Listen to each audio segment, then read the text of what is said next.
Good evening. It is 6 o'clock, so we're going to go ahead and get started. This is the regularly scheduled City Council meeting. Although it is regularly scheduled on Tuesdays, this month we're having it on a Monday because tomorrow is election night and our city clerk staff will be otherwise occupied at this time tomorrow night. It is Monday, April 1st, 2024 at 6 p.m. and I'm calling the meeting to order. And our youth city councilor, Grayson Vidmar, will lead us in the Pledge of Allegiance. Allegiance to the flag of the United States of America and to the republic for which it stands, one nation under God, indivisible, with liberty and justice for all.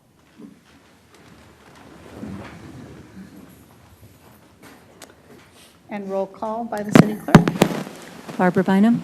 Present. J. David Reed. Present. Dave Frank. Present. Doug Glassbell. Present. Ed Ulibarri. Here. Robin Cattell.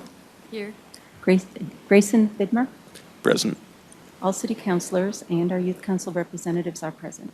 Thank you very much. Are there any changes or No, Madam Mayor, additions? no changes or additions. Okay, great. So tonight we have a number of action items, but before we get to those, we have two proclamations this month. We have the National Donate Life Month proclamation, which will be followed by the Sex Assault and Child Abuse Awareness proclamation. And so I think you guys are here for the National Donate Life Month proclamation. If you'll join me up in the front, we'll do that.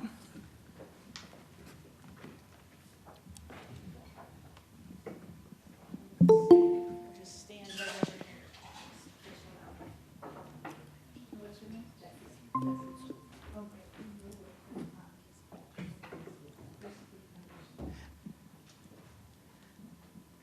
Good evening. This is on, right? There we go. Okay. A proclamation recognizing National Donate Life Month. Whereas this April 2024 is the 21st National Donate Life Month with a goal to raise awareness about organ, eye, and tissue donation, encourage Americans to register as donors, and honor those that have saved and healed lives through the gift of donation. And whereas Colorado has been one of the leaders in the nation with a donor registry of 66.21% of driver license ID card applicants signing up to be organ and tissue donors. And whereas one donor can save up to 8 lives through organ donation and save and heal more than 75 lives through tissue donation. And whereas registering gives hope back to the more than 1,300 people waiting for a life-saving organ transplant in the Colorado and Wyoming areas, while compassionately celebrating donors and their families for the gift of life. Whereas registering gives hope back to the more, I think we've got that in there twice. And whereas organ, eye, and tissue donation would not be possible without our community coming together for one united purpose. Now, therefore, we, the City Council of the City of Montrose, Colorado, do hereby proclaim the month of April 2024 as National Donate Life Month in the City of Montrose. And this is Jessie, and she's with the Chris Klug Foundation. Do you want to say a few words about the foundation's work? I just first want to say thank you to the council for recognizing this. We are located in Aspen, Colorado, but we work nationally to support organ donation, and we really appreciate the support from our local municipalities. And I just wanted to point out a couple things. It's really important that we spread this message now more than ever. There's so much misinformation going on out there. And while 95% of people support organ donation in the US, only 48% register. And that number is trending down even as our populations increase. And like the proclamation said, one donor can save 8 lives and heal 75 more. So we just really urge you to think seriously about being an organ donor, talk to your friends and families about it, and share this information this April National Donate Life Month and every month of the year. Thank you. Thank you so much.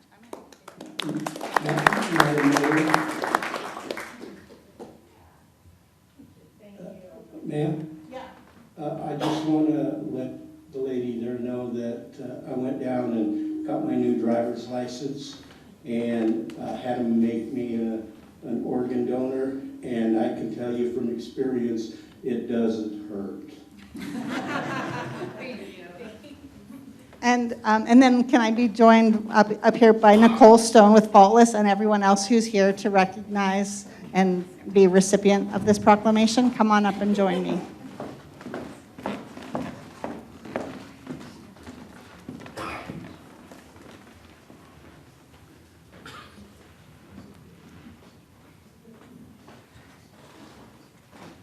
And this is a proclamation for a day of awareness for sexual assault and child abuse. Whereas Faultless Inc. Dolphin House Advocacy Center, Montrose Memorial Hospital Sexual Assault Reactive Team, and the 7th Judicial District Attorney's Office formally request that the first Tuesday of April shall be recognized as the Day of Awareness for Sexual Assault and Child Abuse. This day shall serve as an annual reminder to promote awareness, education, and action against sexual assault and child abuse. And whereas sexual assault and child abuse are abhorrent acts that inflict severe physical, emotional, and psychological harm upon victims, causing immeasurable suffering and hindering their ability to lead fulfilling lives. And we believe that proclaiming the first Tuesday of April provides an opportunity to shed light on the pervasive issues of sexual assault and child abuse, promoting awareness, education, prevention, and support for survivors. We believe it's imperative to create a society that prioritizes the safety, well-being, and empowerment of individuals of all ages, while fostering an environment where victims are heard, believed, and supported. And whereas raising awareness about sexual assault and child abuse on the second Tuesday of April serves to challenge societal norms, dismantle harmful stereotypes, and encourage conversations that promote healing, justice, and prevention. And whereas by dedicating a specific day to this cause, we aim to rally individuals, our community, organizations, and governments to unite in their efforts to combat sexual assault and child abuse, working towards a future where every individual is treated with dignity, respect, and compassion. It is also essential to strengthen support systems, enhance victim services, and improve the legal framework to ensure that survivors receive the justice they deserve and that perpetrators are held accountable for their actions. Now, therefore, we, the City Council of the City of Montrose, Colorado, do hereby proclaim April 2nd, 2024 as a day of awareness for sexual assault and child abuse in the City of Montrose.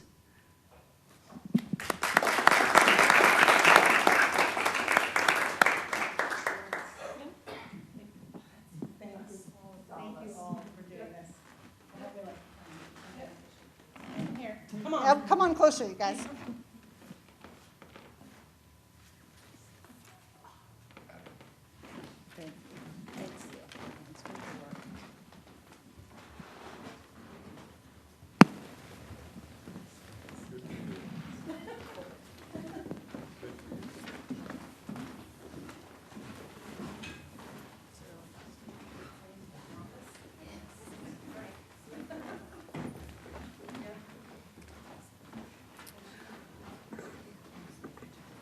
Okay, we're on to our next item, which is a call for public comment for non-agenda items. So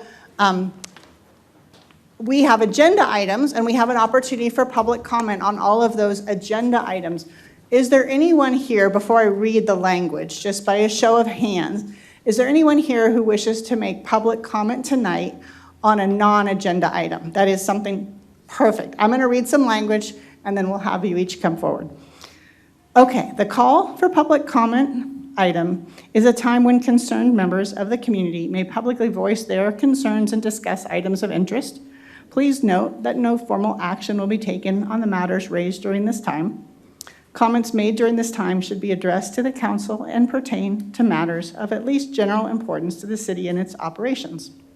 Please be aware that neither city council nor city staff are expected to respond or engage in discussion or debate. Personnel attacks and disagreements, personnel and employment matters, the use of profanity or ethnic, racial, or gender-oriented slurs are prohibited, as is any disorderly conduct which violates state or local law and shall not be permitted. So I believe I saw 2 hands, and I usually just start in the front and work my way back. So you, sir, with the water bottle, come on up. And we give public comment 3 minutes unless we have 400 people, but tonight we'll do 3 minutes. And like it says, we don't go have a discussion with you because it's not an agenda item. So it's really just your opportunity to tell us what's on your mind and for us to listen. And if you would start by introducing yourself with your name and then roughly where you live, neighborhood, address, subdivision, that would be great. Very good, thank you. My name is Brian White. I live in Cobble Creek. At your last city council meeting, 2 of your people on your council did something wonderful. Ed Ulibarri and Doug Glassbell. You stayed with what you said previous voted on sanctuary cities, and we thank you. I thank you. There was a large gathering here that night. There was probably 200 people altogether in the sense of in the hall, in this area, down the hall, down the stairway, and 2 other locations. Overwhelming of the people that were here wanted you to say, this is a non-sanctuary city. Also, there was a few people here who were concerned about immigrants, and rightfully so. Alrighty? What is going on in these sanctuary cities? We're seeing it all on the TV. New York City, policemen were attacked in New York City by 15 or so people. And then they were released the next day. They flipped off the TV as they left.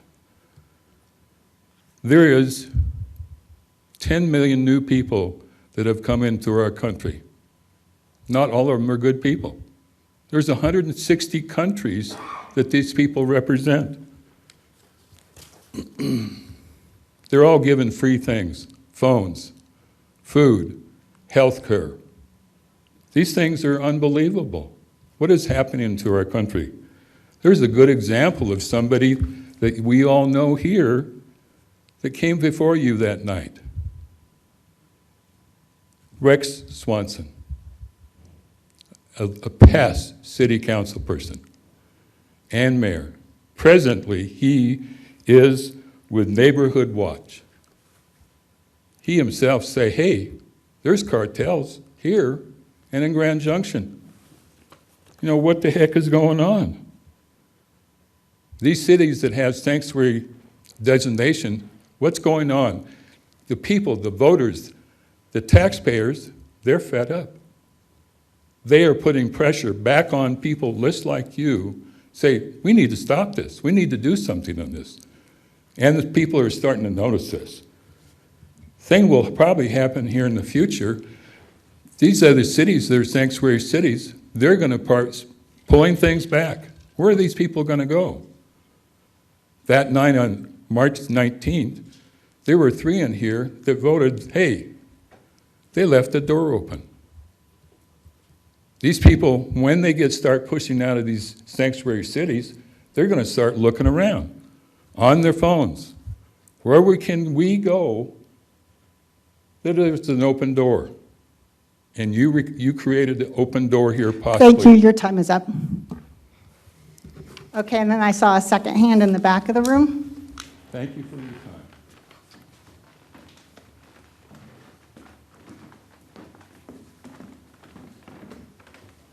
Hi, good evening. If you would start by introducing yourself with your name and then what part of town you live in, subdivision, neighborhood, address. Yes. Hello, councilors. I'm Brianna Greer. I'm in District 3 You're in of Montrose. Okay. Yeah. Thank you. Ackerd Avenue. I want to thank you for this time to speak today. I thank you for these 3 minutes to discuss Montrose City support of the Dolores Canyon National Monument proposal. In 1991, at 17 years old, I took my first overnight rafting trip on the Dolores River. It was a transformational experience, leading me to study chemistry and geology at Fort Lewis College while working summers as a raft guide. I've spent my career predicting, reducing, and remediating mining impacts to water quality. The geology of the Dolores area is equally interesting.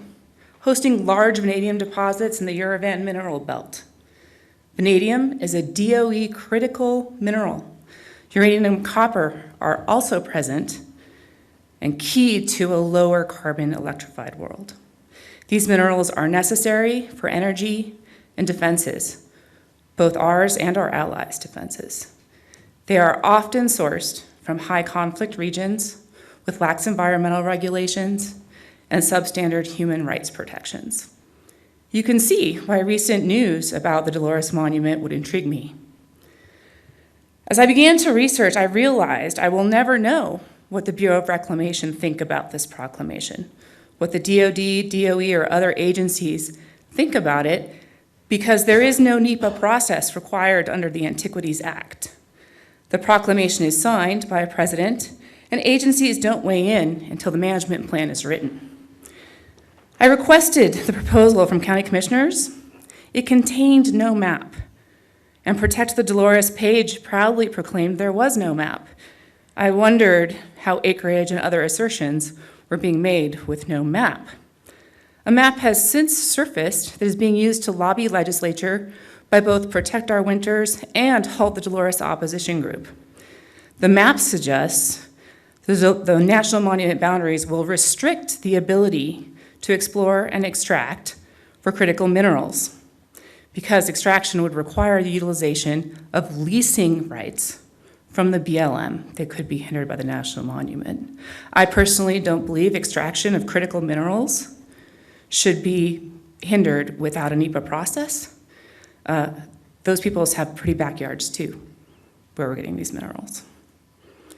The proposal package also contained a letter of support from Mayor Bynum to Senators Hickenlooper and Bennett.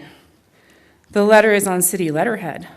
However, when I try to find discussion and agendas regarding support of this important national matter, I don't find anything.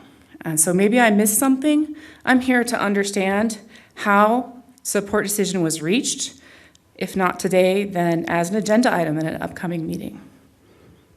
Okay, thank you very much. Okay, is there anyone else here for public comment tonight? Okay, seeing none, then the next item on our agenda is approval of the minutes, and this is council consideration of the minutes of the March 18, 2024 special city council meeting and the March 19, 2024 regular city council meeting. I'll make a motion to approve the minutes of the March 18th meeting and the March 19th meeting as written. Second. Thank you. Please vote.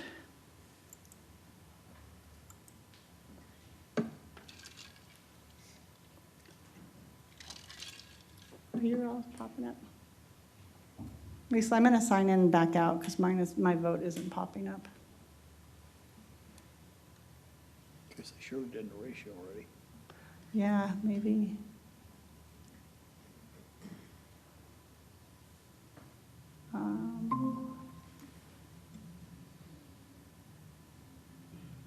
Still not popping up. I approve the minutes of both meetings. Thank you very much. Okay, next up is the item number 9. This is a new distillery pub liquor license application, and this will be followed by a new brew pub liquor license application.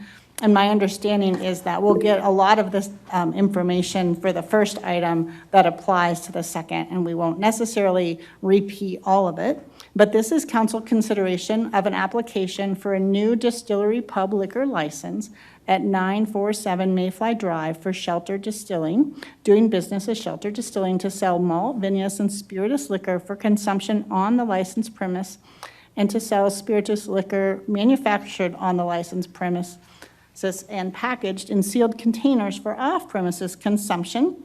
And I will turn this over to our city attorney, Chris Dowsey. Thank you, Mayor Bynum. Members of council, before you all is an application for a new distillery pub license for Shelter Distilling Incorporated, located at 947 Mayfly Drive. This is a public hearing for the new distillery pub license. The permit is in order and the fees have been paid. From city staff's review of the application, we have seen nothing that would prevent council from issuing this license, notwithstanding this hearing. Council may make a decision at the end of the hearing or defer for up to 30 days. At this time, I will ask the applicant to step forward and introduce themselves to the council. And if you could just announce your address for the record and name. Good evening, Madam Mayor, members of council. My name is Dan Carr. My registration number is 8224. I'm with the law firm of Dill, Carr, Stonebreaker, and Hutchings out of Denver. Present with me this evening is Jason Sr. Jason is one of the owners of this particular venture and lives here in Montrose. Mayor Bynum, do you and the councilors wish to examine the petitioner, or would you like me to ask some preliminary questions? We would like you to ask some preliminary questions. Sounds great. If you could just tell us about Shelter Distilling. Chris, if we could impose on you, Eva Crawford is on Zoom, I believe, or on the Google feed. Sure. And she's a witness for us, and I know Eva has a conflict. So if I could have her taken first, simply so I could get the petition into evidence, I would appreciate that opportunity just so she can move on to her other matter. By all means. She's trying to be in two places at once, and so. Please, you know. Eva, if you have anything to add, please do. Hi, can you folks hear me? Yes. Perfect. Good evening, Madam Chair, Madam Mayor, and members of the authority. Once again, for the record, my name is Eva Gerritsen. I'm one of the owners of Liquor Licensing Professionals doing business as Liquor Pros. I know Mr. Carr, I don't know if you want me to go ahead and just do my regular spiel with the process and procedure of how we completed the survey there in Montrose for Shelter Distilling. If you would like me to go through on that, I'm more than happy to do that for you, sir. Let's do this. I believe the council has seen these before, and Eva's done them before. As you know, the results are 93% in favor, 7% against on each of these two applications. The same 7 folks were against the first one and are against the second one. I think it would be simpler if you have any questions of Eva as to how she's accomplished this. I'd be glad to have her answer those. Otherwise, we would simply be moving for the admission of those exhibits. Yeah, we're pretty used to seeing those surveys. Does anyone have any questions about the surveys that were done of the neighborhood, which we define as the city? Okay. I think we're good. Thank you. Thank you, Eva. Good luck with your other one. Thank you, and I'd just like to tell you folks I appreciate your, Lisa, the city clerk that you have there. She's been wonderful to work with. It's always very helpful to have somebody who knows what they're doing, so hold on to her. Really like her in there. And we just love working in your town, so thank you so much. You folks have a wonderful evening, and yes, let us know if you need anything else. Thank you. Thank you very much. And as a segue, and while it's hot, I'm going to thank Lisa too, because you should be aware. She's done a great job, and this is not the easiest application to process because it's a little different than most that are put before her with regards to applications. A little bit about Shelter Distilling. So Shelter Distilling began up in Mammoth, California. They have an operation there as well. Looked around for new locations. And settled here on Montrose despite looking across the state. Obviously, they've come to town. Jason has moved here with his family. Another employee from California has also moved here with his family. Ultimately, they anticipate having approximately 30 employees. The overall investment with regards to the facility that involves these 2 licenses will be approximately $12 million. There's actually about $3 million in equipment just going into that facility. I stopped by before the hearing. I can tell you it's already quite impressive, and it'll be even more impressive once all of that equipment is in place. So this is quite honestly a monumental investment. It's got a great setting sitting there on the riverbank. It's going to allow for people to truly enjoy not only what they're producing, but also to have a meal and then to be able to venture outside and enjoy the outdoors. With regards to the licensing itself, Jason has obviously been licensed prior to this in California.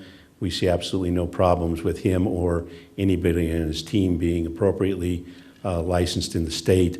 And we simply are looking forward to moving forward with this. They obviously have the experience of having run another facility, So although our laws are slightly different than California's, with regards to the basics, they're not any different.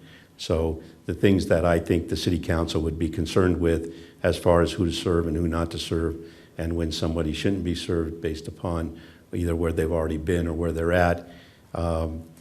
Finally, you should be aware, we've already obtained the appropriate approval from TTB, which is the federal arm that also has to approve this. They've already approved this particular application. So Jason looks forward to finishing this project and moving forward.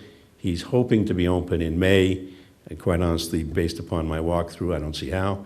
But if he accomplishes that, I would pat him on the back and be glad to go forward. As you probably also are aware, he already has a license in this community with a tavern that operates at the airport on the new concourse. And I spoke to him about it. He said it was a little slow in the beginning, but once everybody got the jetways in place, it's taken off. So he's pleased to be here. He's pleased to be doing business in the community. And if somebody has any questions for him, operational or anything else, he's prepared to answer those for you. Perfect. So we do have just the standard state law questions. So state law does require that the needs and desires of the neighborhood be considered during this process. We've determined the neighborhood is the city of Montrose. Do you understand this? Do you agree with the city being the neighborhood? You got to answer out loud so it goes in the record. Yes or no? Yes. Perfect. Do you believe the needs and desires of the neighborhood are being met, or would this license help these needs and desires to be met? It will help. Okay, perfect. And as stated, this is your second license in Montrose, correct?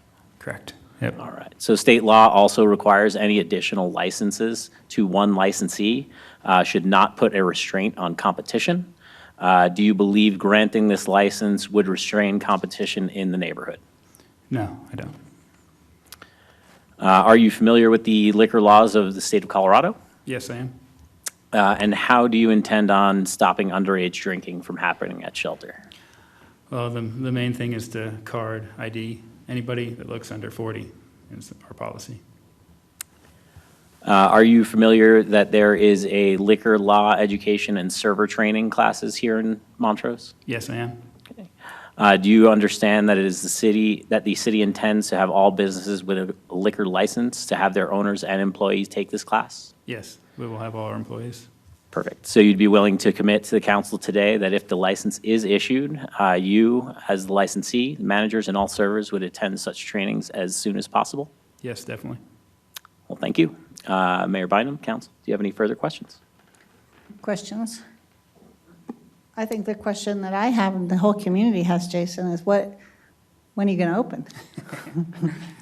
Hopefully, the end of May. Fantastic. Yeah, that's our plan. We're pushing hard for it. Okay. Any other questions from council tonight? Okay, we And the only other appreciate. comment I would have is obviously with 93% of the community in favor, and I don't believe there's anybody in the audience against, I think that does show the need and desire in addition to Jason's comments. Thank you. We will hold a hearing, so is there anyone here to make public comment tonight? I think you guys can take a seat now. And is there anyone to make public comment for or against the pub liquor license for a new distillery?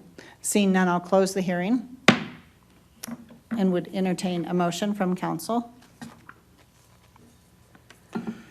I would move to approve the new distillery pub liquor license at 947 Mayfly Drive for Shelter Distilling Incorporated, doing business as Shelter Distilling to sell malt, vinous, or spirituous liquor for consumption on the licensed premise and to sell spirituous liquors manufactured on the licensed premises and packaged in sealed containers for off-premise consumption as presented. Second. Thank you. We have a first and a second.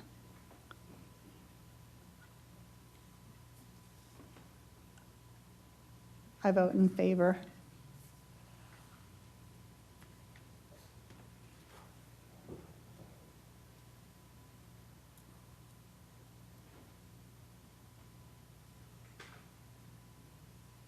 Who else are you waiting for?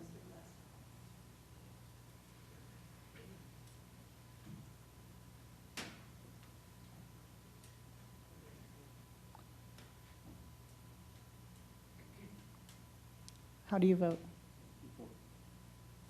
Out loud, yes or no? Yes. Thank you. And that passes unanimously.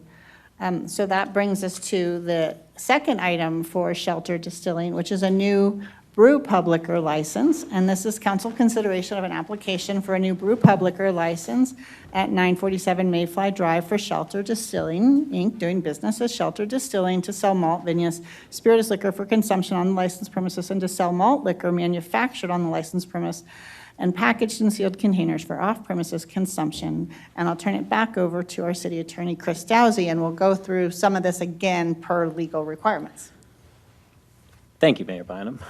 Yes, this will be an abridged version of what we just went through. But again, before City Council is an application for a new brew pub license for Shelter Distilling Incorporated, located at 947 Mayfly Drive. Again, this is a public hearing for the new brew pub license. The permit is in order and fees have been paid. From city staff's review of the application, we have seen nothing that would prevent council from issuing this license, notwithstanding this hearing. Council may make a decision at the end of this hearing or defer up to 30 days. Shall I just go into the questions? Yes, please. Again, state law requires the needs and desires of the neighborhood be considered during this process. Again, we have determined that the neighborhood is the city of Montrose. Do you understand? Yes, I do. And do you agree? Yes. Perfect.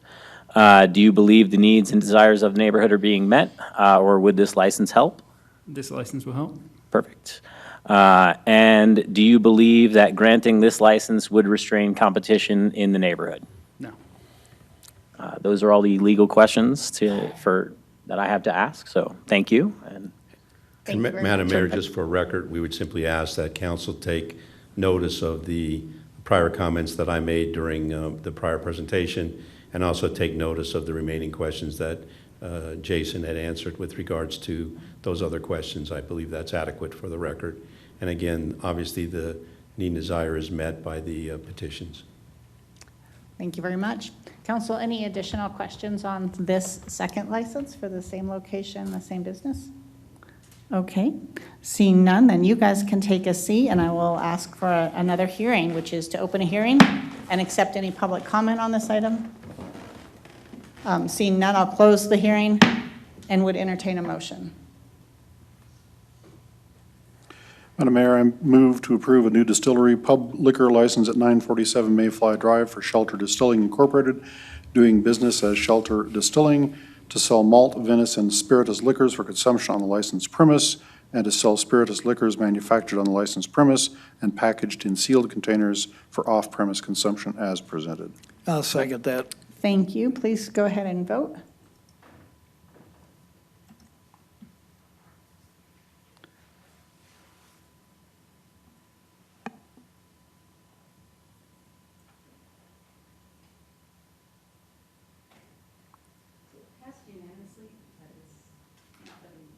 Okay, so it passed unanimously. Congratulations to Shelter. I'm super excited. This is my last full city council meeting, and it seems like we've been working on this forever since we first met you folks and talked about maybe you guys bringing business to Montrose. I'm super excited to see what the future holds for you here in your new community, and thank you very much. We appreciate you. Thank you. Thank you. Appreciate it. Okay, moving on to our next action item, which is item 11, which is Bear Creek Townhomes preliminary plat. And this is council consideration of a preliminary plat for Bear Creek Townhomes.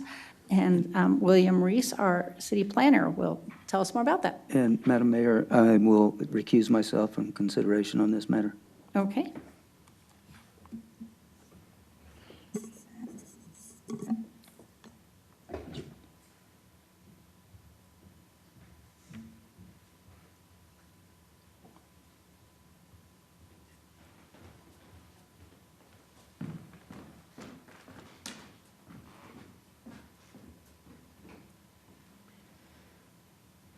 Okay, thank you, and good evening, Madam Mayor, members of City Council, and members of the public. The Bear Creek Townhomes preliminary plat is located within the Bear Creek subdivision, adjacent to Killdeer Street, Blue Creek Avenue, and Magpie Gulch Street. Property is approximately 5.65 acres in size, and most of it is zoned R3A medium-high density district. Within that zoned area, the plat proposes 48 conveyable townhome lots, and then there is also a small part that's zoned R5 low density / manufactured housing district, where there are 5 single-family lots proposed. The site is located within the Bear Creek PD Plan Amendment 3, which was approved back in 2004. That plan, which I will show in a few slides here, does permit up to 60 units within this space, so the proposal for 48 units is below what they could build. That is an approved document and is recorded at reception number 729-479. The majority of the site is zoned R3A medium high density district, and that was approved with the initial annexation back in 2003. This allows for townhomes and multifamily residential development as a use by right. So the zoning and the PD plan that allows for the townhomes were approved and put in place 20 years ago. So this hearing tonight is not in regards to the proposal for the townhomes or for the density, but is strictly related to the proposed subdivision, as well as the proposed infrastructure, open space, and road dedication. This chart briefly shows the subdivision process. The preliminary plat must go in front of the Planning Commission first, and then is presented to City Council as we're doing tonight. Preliminary plat is valid for 5 years, and within that time, assuming the lots are properly developed, a final plat can come back before City Council. With all subdivisions, we do review for consistency with the city's subdivision and zoning regulations, as well as the city's master plan. In this case, the plan development that, again, is already recorded also dictates what's allowed on this property. We do review for the relationship of the development to topography, soils, drainage, flooding, and other hazards, the availability of water, sewer, stormwater drainage, and other utilities, the compatibility with the natural environment, wildlife, and vegetation, adjacent streets and traffic flow, including pedestrian access, the availability of fire, police, and other emergency services, and the impacts on area schools. According to the future land use map, this area is mostly listed as residential mixed density medium, with some residential mixed density low. The mixed density medium district provides for a variety of residential types mixed within a neighborhood, including single family homes, townhomes, duplexes, and triplexes. And the part that's zoned R5 is shown as the residential mixed density low, which primarily provides for single family homes, but also potentially small amounts of attached residential units. As mentioned, most of this is zoned R3A, which is intended to provide for an area which is suitable for single-family homes, duplexes, and multifamily residences, along with certain other compatible land uses. And the R5 district is intended to provide for low-density development of single-family manufactured homes. The property is surrounded by other R3A and R5 zoning. And this is the PD Plan Amendment 3 that I mentioned was approved in 2004, so this is not being voted on tonight. But this is the first page of the PD. In the upper right corner, the plan does allow for 0-foot side setbacks, but does require 10 feet of separation between distinct buildings. This does allow for townhome construction, and there are existing townhomes in Bear Creek located on Anima Street and Bighorn Street in the southwestern part of the subdivision. This is the second page of that PD, and these red squares were added by me to show the relevant portion of tonight's meeting.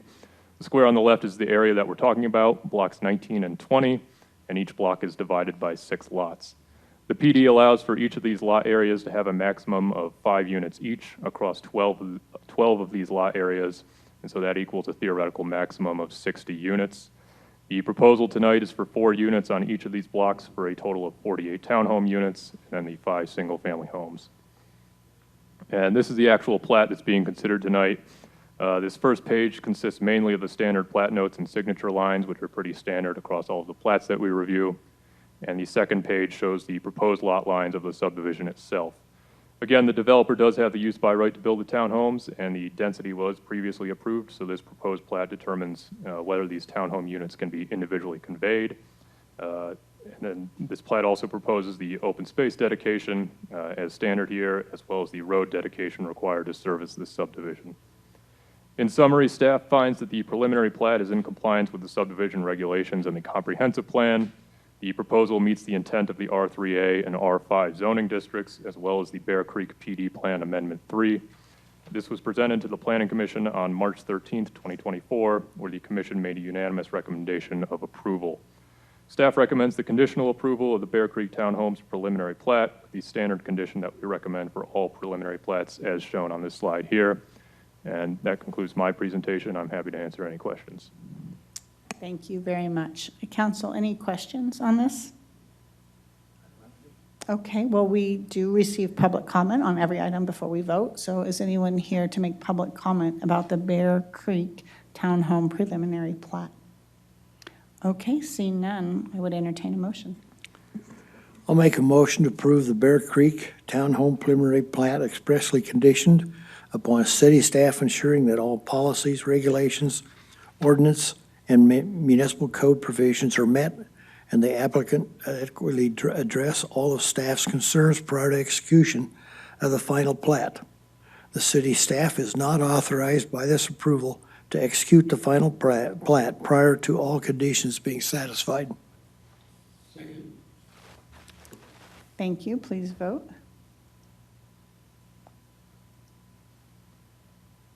And mine didn't come up this time. It's hit or miss. I vote yes. Thank you very much. That passes 4-0 with 1 abstention. And next up is item 12, the Moving Montrose Forward 2024 Street Maintenance Contract Award.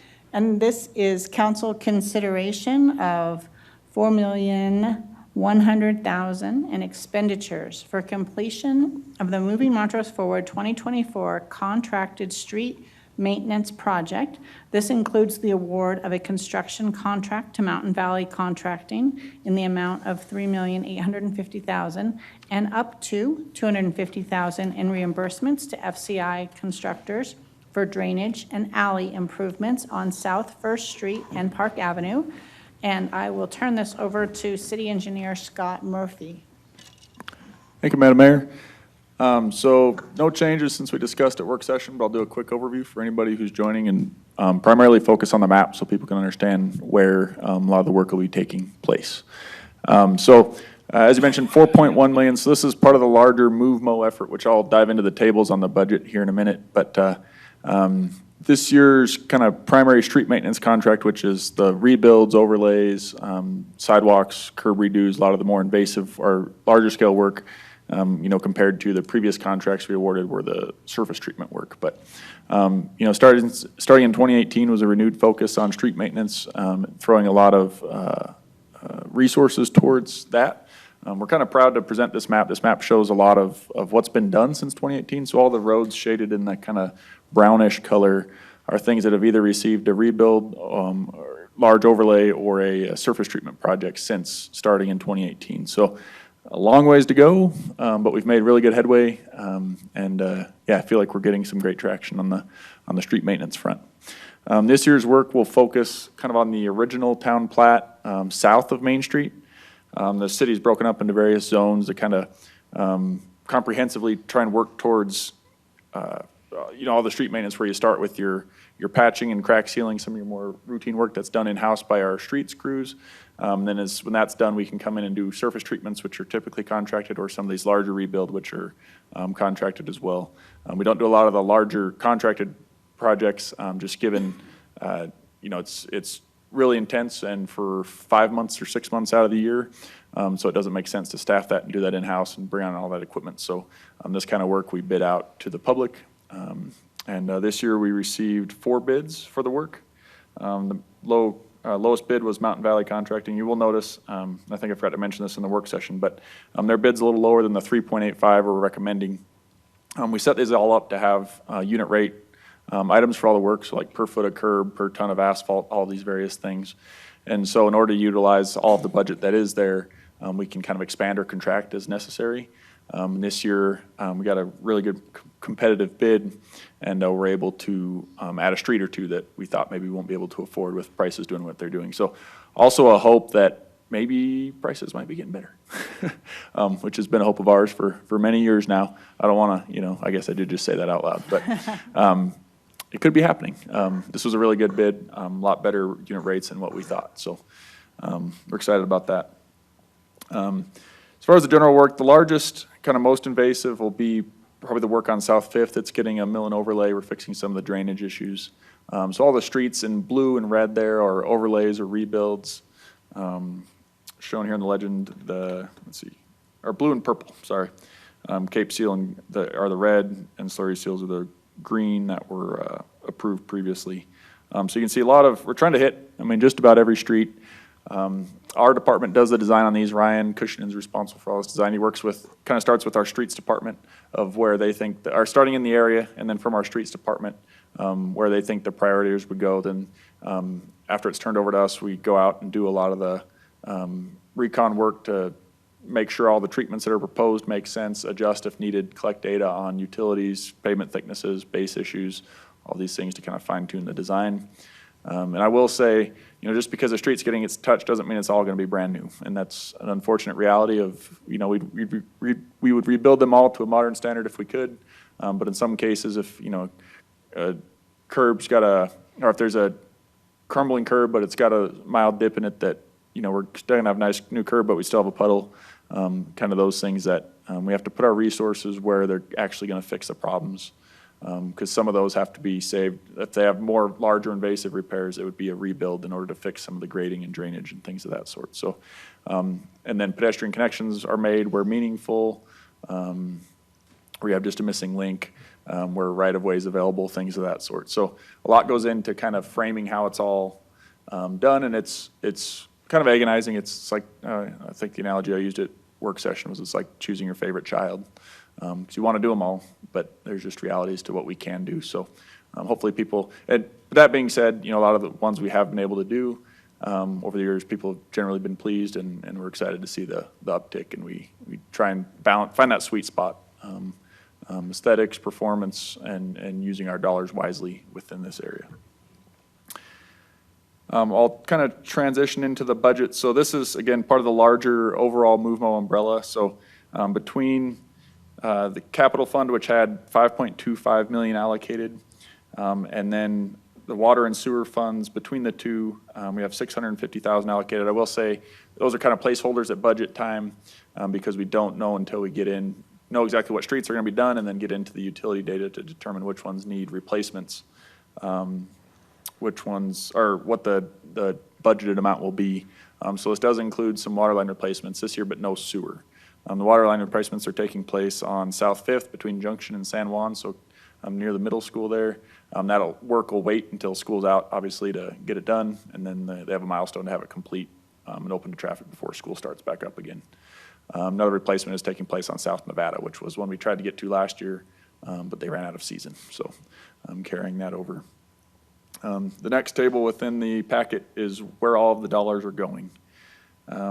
And so, obviously, this award, the $3.85 million, the $250,000 that was in the introduction to this is for some alley work on South First off of Park. We would have done it as part of this year's project, but the Historic Methodist Church over there is doing an underpinning project that's going to take out the alley anyway on their foundation. And so, with that, it made sense to just pay their contractor to restore that, because that's something the city was going to do anyway. And they were fixing some of the drainage in the front, and we're just reimbursing their contractor directly instead of creating overlap with ours. Some of the previous contracts, the surface treatment that was already awarded, and then these others get into some of the sidewalk and sidewalk projects that Nick will go over is a future agenda item here tonight. Another one that's in here is also the signal design we get asked about a lot. So we have, before you can put in a signal anywhere on CDOT system, which, San Juan, Townsend, West Main, those are all CDOT highways. East Main, or far out East Main, beyond the bypass. You have to hit signal warrants, which is a certain volume threshold before they will allow you to put in a signal. And the kind of premise there is, until your volumes are big enough on all four legs, the gaps are large enough that people can get out, and a signal can actually introduce more delay, because they'd pull up there and wait for 2 minutes while there's no cars in any, and they had a gap that they could have gone. We know we've met those warrants at 6530 Road in San Juan, so we'll be designing that this year. And then once all the detours and all that are stabilized, so once Little Blue is done, which kind of creates weird traffic surges in town, and once the roundabout, which is detouring a lot of traffic onto 6700, is complete, the Niagara Hillcrest roundabout, we'll do warrant studies this fall to look at San Juan and 6450, and then 6700 and Highway 50, East Main, essentially. So those are coming. That's all part of the larger MoveMo effort. And that brings, obviously to match the 5.9. So this tells what the budget is, and this tells us where all it's going. These maps are available online. Our capital projects page at Moving Montrose Forward, if you just Google that or go to movemo.co, you can get these maps and you can sign up to get updates on projects going on, alerts for closures, things of that sort. And then also all the other projects that are currently under construction or information on those are up on our website for anybody who would like more detail, or as always, call myself. And I think that's it. Thank you very much, Mr. Murphy. So in summary, I want the takeaway to our public to be that we have a plan. It's well thought out. We are hearing you when you say we should spend more money on street maintenance. We are spending a record amount on street maintenance, and it's done with a plan, with a vision towards the long term. All of that information's on the website, and like Mr. Murphy said at the end, he is also available by cell phone. So we know that works best for some folks. They don't want to dig around and try and look at the legend on a map. They just want to know, hey, what's going on here? Or what's the plan there? Or why don't you have a stop sign here? Or why don't you have a traffic light here? And he does a great job of explaining the process behind all that and can answer those questions for you, and does a great job. Okay, that being said, any council questions about our Moving Montrose Forward Street Maintenance Contract Award? Okay, then public comment. Any public comment about? Okay, seeing no public comment, then I would accept a motion. I'll make a motion to approve the $4,100,000 in expenditures for completion of the Moving Montrose Forward 2024 contracted street maintenance project as presented. Second? Thank you, council. Please vote.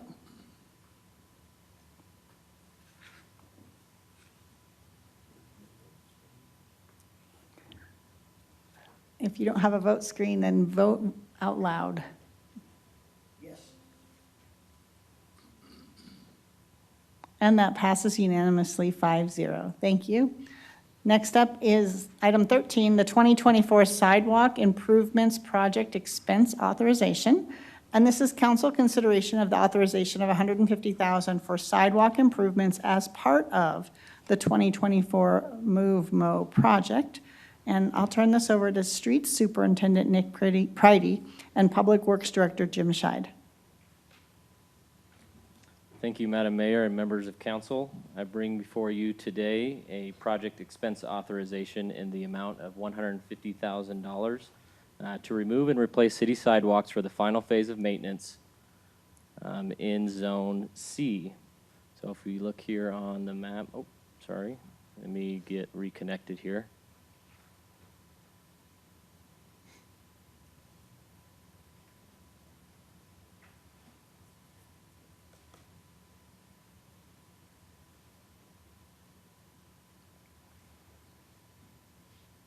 Oops.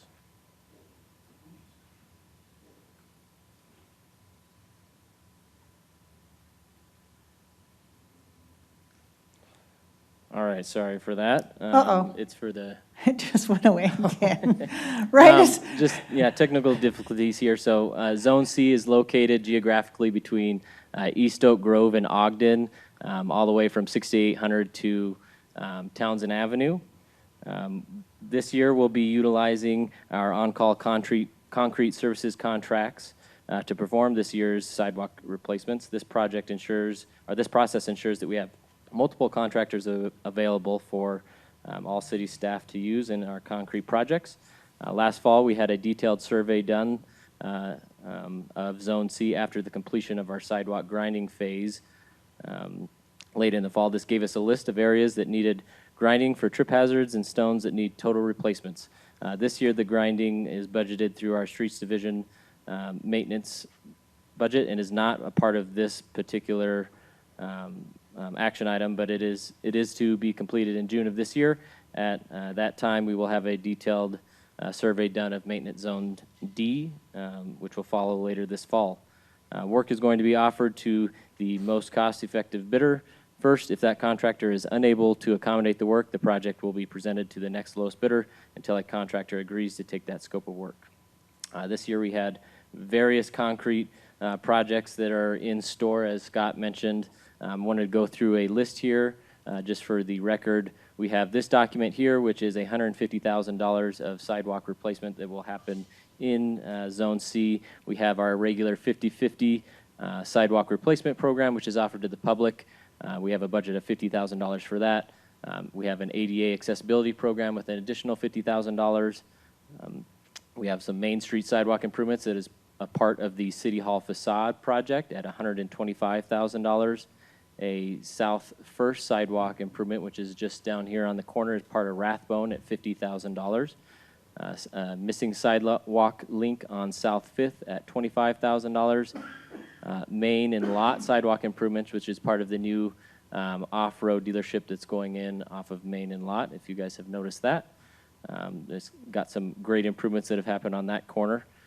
We have concrete work that is part of the street improvement portion of MoveMo, which Scott just got done presenting. That total comes in at $175,000.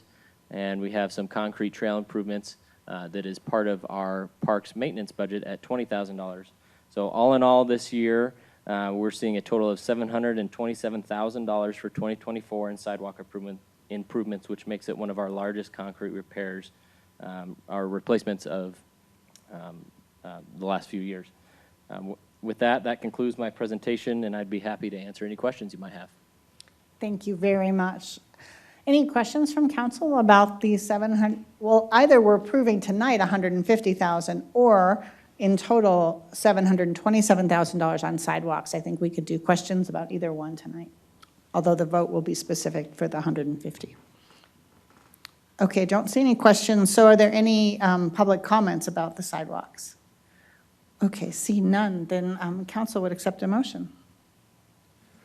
I'll make a motion to authorize $150,000 for sidewalk improvements as part of the 2024 MoveMo project as presented.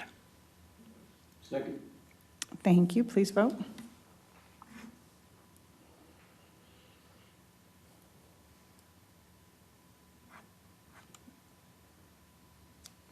I'm just going to say yes. And that passes unanimously. Okay, next up is item 14, the streets crack seal material purchase. And this is council consideration of the purchase of crack seal material from Disco Denver Industrial Sales in the amount of $103,454.80 for use by the city's streets crew. And I will turn this back over to our street superintendent, Nick Pridey, and he can tell us more about what we spend that much money on getting street material. Yeah, That'd be great. thank you, Madam Mayor. Let's see here if I can get connected this time. We'll give her another shot.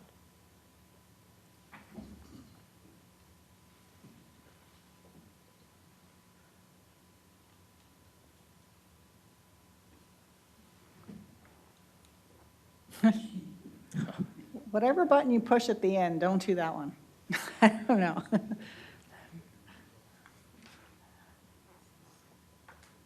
I always thought I was the only one pushing the wrong button.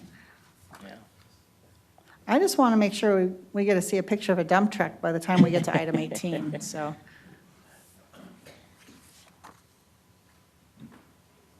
Oh, there we go.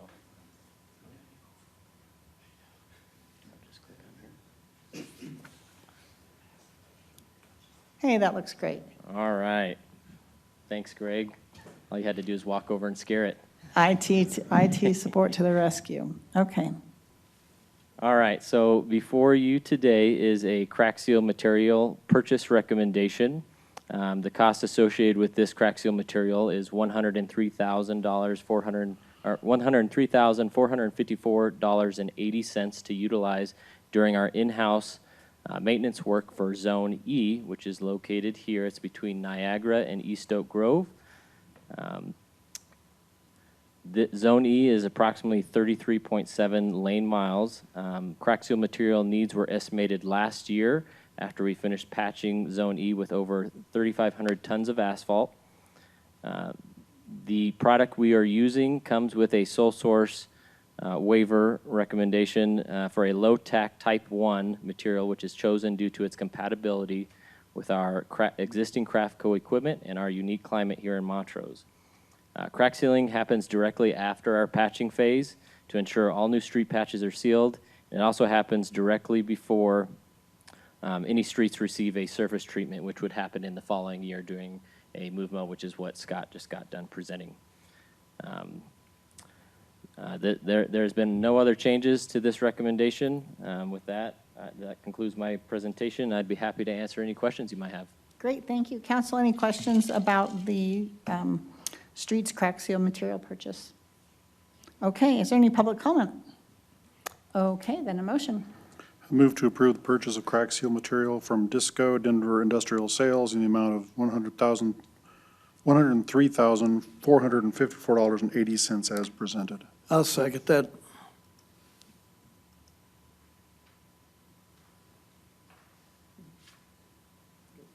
Yes. Yes. You were getting. And that passes unanimously. Okay. I know, me too. I don't know. It's the gremlins are messing with our voting system because it's April Fool's Day. The joke's on me. Okay, so next up is item 15, Streets Pavement Marking Contract Award. And this is council consideration of the award of a contract in the amount of $285,000 to Stripe a Lot LLC of Montrose for the application of regulatory pavement markings to streets and parking lots within the city of Montrose. And I assume that means our public parking lots and not like private parking lots. I'll turn this over to Street Superintendent Nick Priddy again. Thank you, Madam Mayor and members of council. I bring to you this evening a contract award recommendation for Stripe a Lot LLC of Montrose, Colorado in the amount of $285,000 for pavement marking services. These type of services will include things like our annual long line striping or our biannual application of critical markings like crosswalks, stop bars, and arrows. The Federal Highway Administration Uniform Traffic Control Codes offers guidance and recommends that municipalities refresh their pavement markings yearly. Our competitive RFP process was conducted earlier this year after last year's contract came to an end. Despite only receiving one bid, Stripe a Lot's proposal came at $270,000, which is below our anticipated amount of $285,000 budgeted. Currently, as I said, the budget is allocated for $285,000, which we are asking for you to authorize the full amount as we anticipate expanding some roundabout thermoplastic rehabilitation later in the fall once they've concluded the remainder of their work. Stripe a Lot has worked for us for many years with great success, and we're happy to see them as a bidder on this this contract. That concludes my presentation. If you have any questions, I'd be happy to answer them. Fantastic. Any questions? No questions. Any public comment on our striping contract? No public comment, so we could move to a motion, please.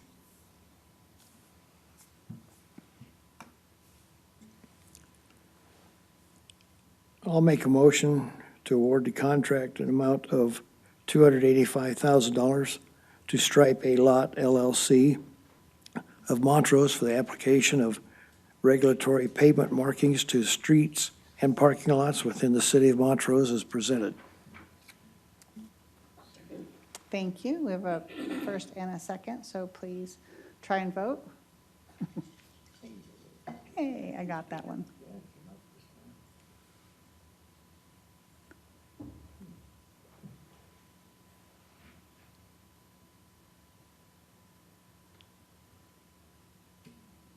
Who are you waiting for? It came up, I thought. Did you hit save? Did you hit save, Doug? Yes. I thought you. Okay. And I think you're waiting for Mr. Glassbow's vote. Is that correct? Okay, there we go. That passes unanimously. Did you hit save? Okay, item 16 is the Parks Fertilizer and Herbicide Application Contract Award.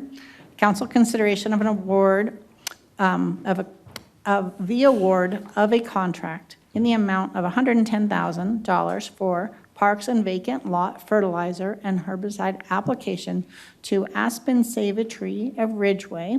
And our Park Superintendent, Dan Payne, will tell us about this. Thank you, Madam Mayor and council members.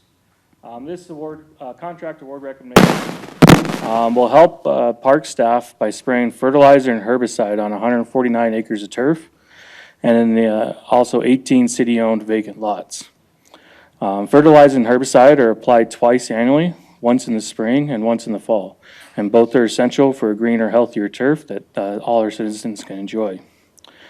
Aspen Save a Tree has licensed individual through the Colorado Department of Agriculture who will ensure that all local and state regulations are followed for the application of herbicides on city property.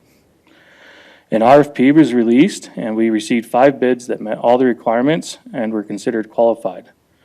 The selection criteria was based on 4 factors: price, qualifications, level of detail in the proposal, and provision of licensed employees assigned to the project. I'm happy to answer any questions you may have. Anyone have any questions? Is there any public comment? Okay, a motion, please. I'd move to award a contract in the amount of $110,000 for parks and vacant lot fertilizer and herbicide application to Aspen Save a Tree of Ridgeway as presented. I'll second that. Thank you very much. Please vote.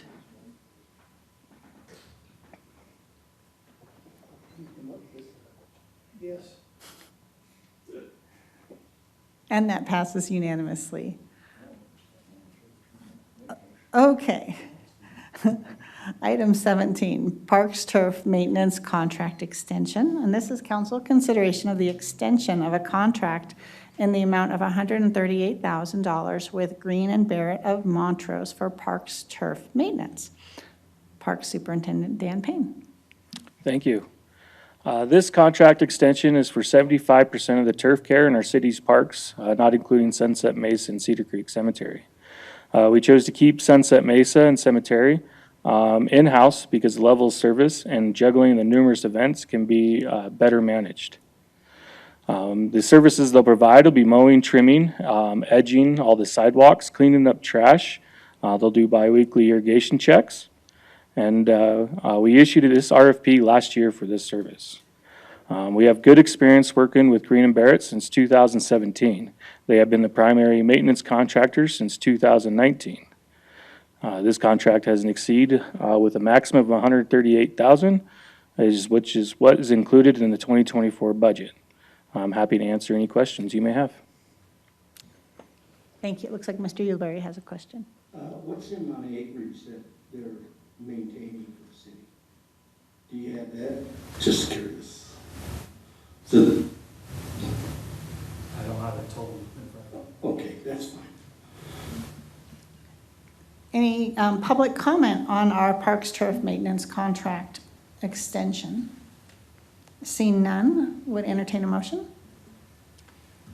I'll make a motion to extend the contract in the amount of $138,000 with Green and Barrett Montrose for park turf maintenance as presented. Second. Thank you. Please vote either on your computer or out loud.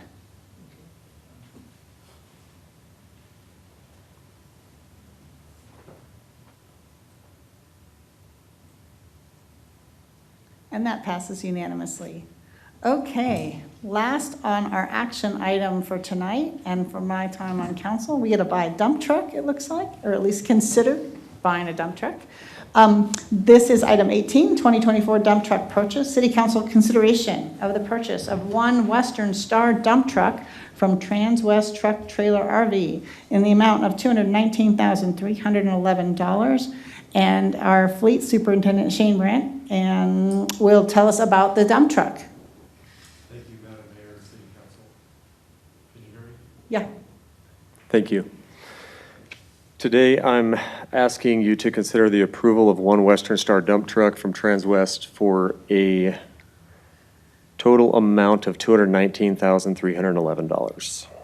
The city fleet division is budgeted for the replacement of one dump truck in 2024. And this dump truck is utilized by the wastewater treatment plant and scheduled for replacement in 2024. We put this purchase out for bid and received 3 qualified bids, and they all matched the required specifications. City staff recommends purchasing from Transwest due to the quicker delivery time and previous experience with the city of Montrose. The fleet division is budgeted $265,000 for this purchase, and purchasing from Transwest will make this purchase $45,589 under budget. I'd be happy to answer any questions. Thank you very much, Council. Any questions? Okay, any public comment about the purchase of a dump truck? They're expensive, aren't they? But I looked them up. They're big machines. This is not just like a little, like, load some gravel in your backyard. This is a big dump truck. Don't ask what it's used for. Okay. Solids. It does worry me when Yep, okay, fantastic. It Okay. It does worry me when I see that term RV on the back there, that. You know, When it says put gravel in your backyard, it could put a lot of gravel in your backyard. I'm excited to hear, I mean, we had a lot of trouble getting bids and getting bids that met our specifications for a while there during COVID or doing the supply chain stuff. It was a small piece of your presentation, but you said that all of the bids met our requirements, and that's really good news. It means we get to choose the supplier that works best for us, and we aren't limited by just having, just no one being able to meet our specifications or having to alter our specifications for the equipment that we want to use. So that's good news. Thank you very much for that, including that in your presentation. Any other council comments or questions? Any public comment about the purchase of a dump truck? Seeing none, I would entertain a motion. Move to approve the purchase of one Western Star dump truck from Transwest Truck Trailer RV in the amount of $219,311 as presented. Second. Thank you very much. Please go ahead and vote.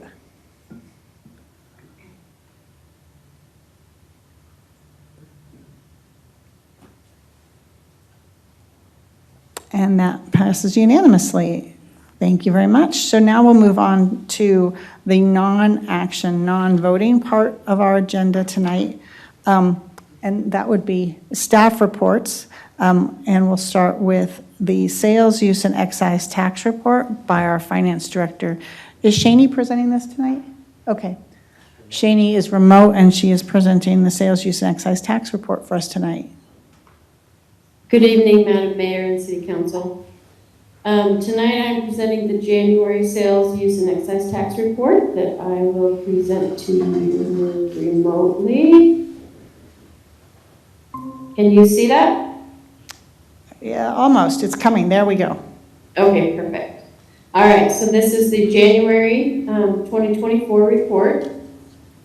General fund sales and use taxes are collected at 3%. January compared to January of 2023, retail sales taxes up 6.4% or $114,000. Construction use tax up 24.1% or $7,000. Use and auto use tax down 0.3% or about $300. Total collections up 6.3% or $121,000. The budget variance is positive in January of 6.8% or about $130,000. Public safety sales and use taxes collected in addition to the 3%, 0.58% is added, and that was voted on by the voters.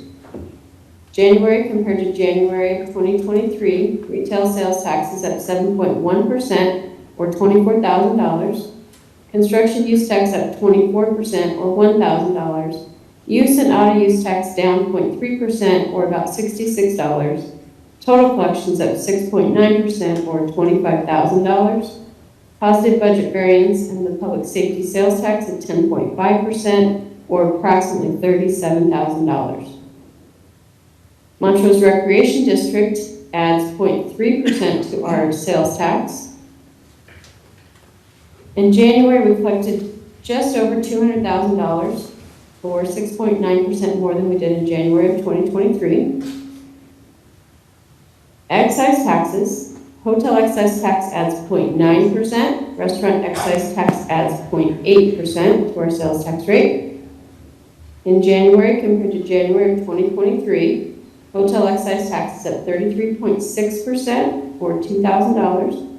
Restaurant excise tax is up 2.2% or $1,000, with total collections up 6% or $3,000. Positive budget variance here of almost 11% or $5,000. Retail sales enhancement, this is the portion of the vendor's fee that vendors voted to give up to promote retail sales in Montrose. In January, reflected almost $46,000, or almost 10% more than we did last January. And that is the end of my presentation. If anybody has any questions, I'd be happy to answer them. Thank you very much.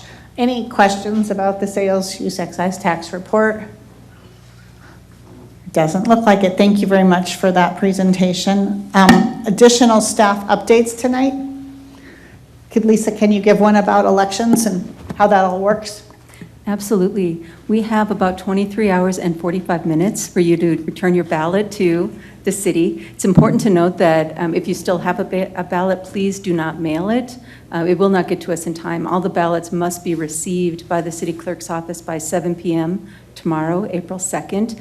There are 3 Dropbox locations. There's a Dropbox in the lobby of City Hall, 400 East Main Street, the old Wells Fargo building, and then the county elections office on South 2nd Street across from the library has a 24-hour drop box that you can put your ballot in, and then there is also one inside. You could drop it in there as well. But please get your ballot to us if you intend to vote, and then we will have results available on the city website as soon as they are ready tomorrow evening. And if someone can't find their ballot, it's on their kitchen counter, they wish they could find it, they want to vote, what can they do tomorrow? They can call us if they can't find their ballot, and we can find them in our poll book and see that they haven't voted. We can give them a replacement ballot. We also have hundreds of undeliverables, so if you didn't get a ballot, call us. We could possibly give you the ballot that just didn't get delivered to your correct address. So you'd come down to City Hall to pick that up and then could vote it right there, but that would have to be before Absolutely. 7. There is still time to do that. Okay. Any other questions or information we think our public needs about the voting?